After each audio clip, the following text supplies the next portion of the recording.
శివుడు హిందూ మతంలోని ప్రధాన దేవుడు. శివుడు మరో పేరు సదాశివుడు. సృష్టిలోని అంతటికి మూల కారణం శివుడు. త్రిమూర్తులలో ఒకరు.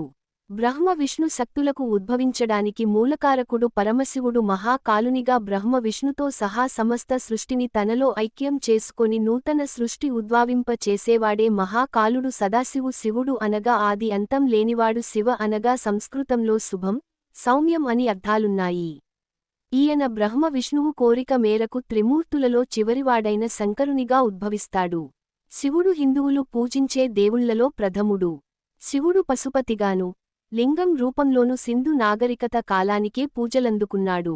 నేటికీ దేశమంతటా శివాలయాలే అధిక సంఖ్యలో ఉన్నాయి. వేదాలలో శివుడు రుద్రునిగా పేర్కొన్నారు.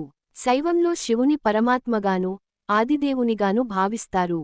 అయితే స్మార్తం వంటి ఇతర హిందూ శాఖలలో దేవుని అనేక రూపాలలో ఒకనిగా పూజిస్తారు.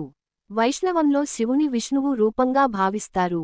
శివుని ప్రత్యేకంగా ఆరాధించే హిందూ మతస్థులను శైవులంటారు. శైవం, వైష్ణవం, శాక్తేయం హిందూ మతంలోని మూడు ముఖ్యమైన సంప్రదాయాలు. వినాయకుడు, కుమారస్వామి, అశోక సుందరి, జ్యోతి, మానసలు పార్వతీ పరమేశ్వరుల బిడ్డలు.